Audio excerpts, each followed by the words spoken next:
Welcome back to the Kaspa Silver YouTube channel. In today's video, I want to talk about energy consumptions for Kaspa and whether or not mining on a proof of work coin like Kaspa is bad for the environment.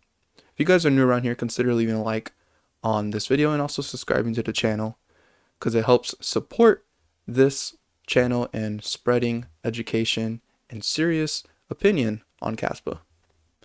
So to begin, I think the best place to start would be to research some things about Bitcoin and social media and how much energy social media is taking up. And so you could simply just go on Bard and on Google, which is basically like ChatGPT, and it will find you all the most accurate information for this kind of stuff. And I think the whole belief that, Bitcoin is bad for the environment is just a lie. It's not really true.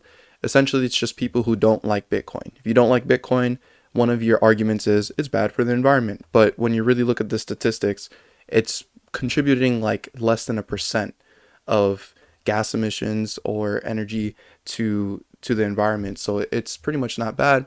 And in fact, social media is actually a whole lot more worse over here. I've asked some questions about social media here and what it's doing to the environment. And of course, Google is going to be climate change mindset. So it's going to tell you things like, if you want to help with climate change or reduce your carbon footprint, you could, make sure you just use social media less and this, and that. But ultimately, social media accounts for about 2% of global green gas emissions. This is equivalent to emissions from the aviation industry. The majority of social media emissions come from energy used to power data centers. Data centers are used to store and process all of the data that is uploaded to social media platforms. So here's some tips to, help the environment, use less social media and all this stuff, which is actually good. I think social media isn't really the best thing in the world. And I have definitely reduced how much I am using social media, not because of the environment concerns, but just because of health concerns. I think it's not the healthiest thing to be on social media. But when we look at something like Bitcoin mining, the process of verifying and adding transactions to the Bitcoin blockchain consumes a significant amount of energy as well. According to the Cambridge Bitcoin Electricity Consumption Index, Bitcoin mined consumed an estimated 131 terawatt hours of electricity in 2022. This is equivalent to annual energy consumption of Argentina, a country with a population over 45 million people. But if we look at this, according to the Cambridge Bitcoin Electricity Consumption Index, Bitcoin mining consumed an estimated this much, like I said before. This is equivalent only to 0.55% of global electricity production. So that's something interesting to note, that it's less than 1%, half of a percent right here. And then I asked, what about Bitcoin mining for greenhouse gas emissions? And you could see that it's literally 0.3 to 0.4%. And social media was 2%. So which one is actually more bad for the environment here? Social media. And there's actually not that much good of a case for people making the case to get rid of social media and to stop using it. Even though I think there should be more parameters possibly. But of course, we need freedom. And, it's up to you to choose how much you want to spend on social media. But I believe social media is bad. And ultimately, we can't just start labeling, oh, this is bad for the environment, so we need to ban it, like something like Bitcoin or proof of work. It just ruins freedom. Who dictates that the environment is being harmed by something and it's too much?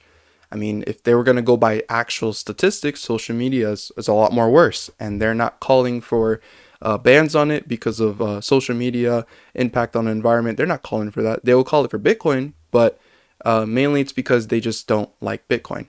But what about Kaspa? How does this relate to Kaspa?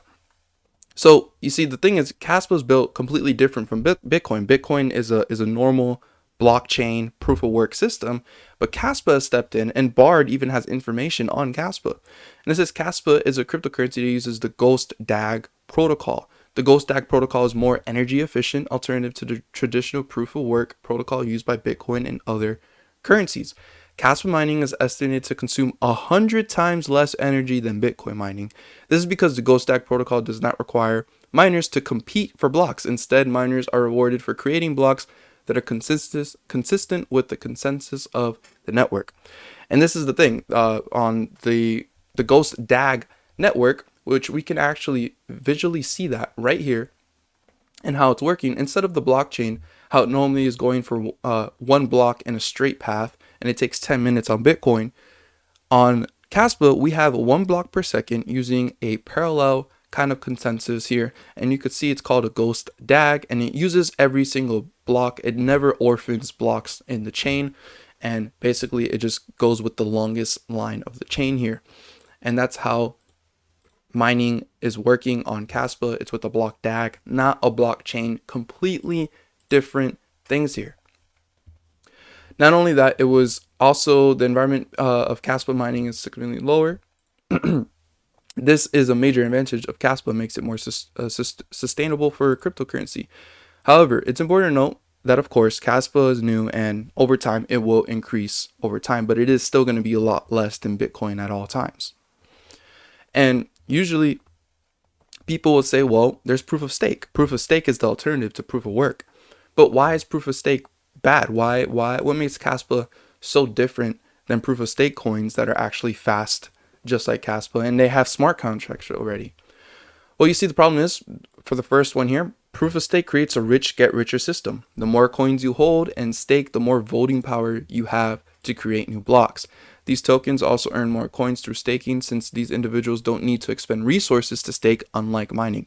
They can simply increase their overall staking amount as they earn more coins from staking rewards and exponentially grow their influence on the network over time, forever. For proof of work systems, you can't infinitely expand. There's a limited amount of energy, equipment, land leading it to be more decentralized. Also, proof of stake leads to more centralization, and that's why it leads to faster transaction speeds and all that fun stuff, but at the sacrifice of decentralization. They have to become more centralized to become faster, and Kaspa is doing it different, staying decentralized, keeping the same fundamentals of Bitcoin, but becoming energy efficient and super fast, faster than Bitcoin. Proof of stake systems often have very few validators, and this is super true. We could take a look over here. Nodes. How much do nodes cost? If you want to run a node on the Ethereum network, you need 32 ETH.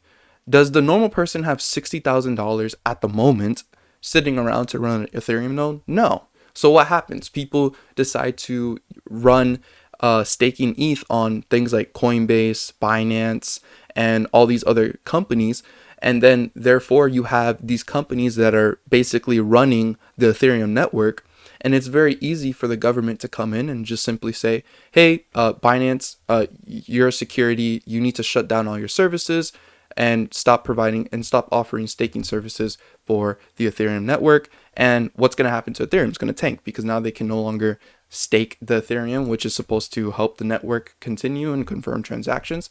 And the same thing can happen to Coinbase and other companies, such as if you look over here in the top charts now, recently one of the other companies is Lido over here, which is a service that lets you stake your Ethereum, but they are also controlling the Ethereum staking network. So it's a liquid staking solution for Ethereum. Lido lets users stake their ETH with no minimum deposits or maintaining infrastructure. So you're giving your Ethereum to these people, and they're running a node for you, basically. So now you're trusting your money with a third party, and this third party can easily be attacked by the government, which means it's more centralized and it's an issue. With Kaspa, you have actual proof of work, decentralization. They can attack maybe a mining rig company. They possibly could try to do that, but okay, you still are not going to stop the individuals that are mining Kaspa. And that goes with the same with Bitcoin. There's tons of nodes across the whole world. You got to stop everyone across the whole world. And as Kaspa grows, it's going to become harder and harder for the government to even try to limit Kaspa in the sake of proof of work staking. So isn't mining Kaspa bad for the environment? Kaspa uses less energy than many other proof of work coins because of the hashing algorithm use optical proof of work to eliminate energy as primary cost of mining and instead make it concentrated in hardware. So ultimately, Kaspa is going to be a lot more efficient than Bitcoin, and Bitcoin itself is really not even a problem for the environment when we look at the statistics as we have in this video. So I hope you guys enjoyed that, and please consider leaving a like on the video and also subscribing to the channel if you guys are new around here. And as always, don't be average, be different.